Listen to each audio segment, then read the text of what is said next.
আসসালামু আলাইকুম। এখন হলো হজের মৌসুম। হজ হলো একটা গুরুত্বপূর্ণ ইবাদত মুমিনদের জন্য।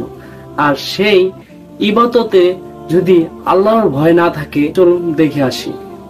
হজ যাত্রীর ব্যাগ থেকে বের হলো 1 কার্টুন সিগারেটের প্যাকেট, আরও বের হলো 2 কার্টুন গুলের প্যাকেট, আরও বের হলো 2টা কাঁচা কাঁঠাল, আরও বের হলো পাকা পেঁপে। আরও কিছুক্ষণ তল্লাশি করে পাওয়া গেল জর্দা 2 কার্টুন। সিগারেট, জর্দা, কাঁঠাল, পেঁপে, সেমাই, শ্যাম্পু সহ নানা ধরনের জিনিস নিয়েই হজের উদ্দেশ্যে যাত্রা শুরু করেছিলেন এই হজ যাত্রী।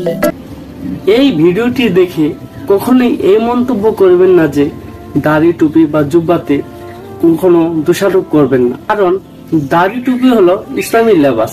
এটা যে কেউ করতে পারে, স্বাভাবিক। দাড়ি টুপি জুব্বা পাগড়ি পরে কেউ মাজারে সিজদা দিচ্ছে এবং মাজারের প্রতি আগ্রহ প্রকাশ করছে, অথচ মাজার একেবারে শিরিক।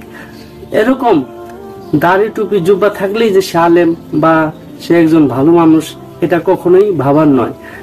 আমাদের দেখা উচিত সে আসলেও আল্লাহ ভীরু কিনা, আল্লাহর ভয় তার মনে কতটুকু। এজন্যই আল্লাহ তাআলা সূরা আল ইমরানের 102 নম্বর আয়াতে বলছেন, হে ঈমানদারগণ, তোমরা আল্লাহকে ভয় করো যেভাবে ভয় করা উচিত, আর মুসলিম না হয়ে মৃত্যুবরণ করো না।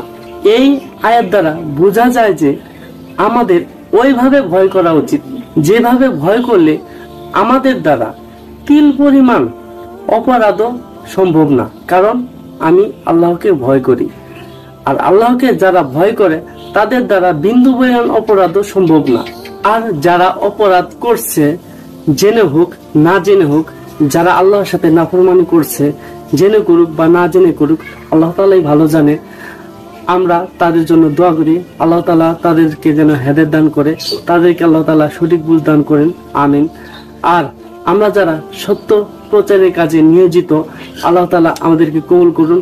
বাংলাদেশ আহলে হাদিস যুব সংঘ এবং আহলে হাদিস আন্দোলন বাংলাদেশকে আল্লাহ তাআলা কবুল করুন, আমিন। আসসালামু আলাইকুম।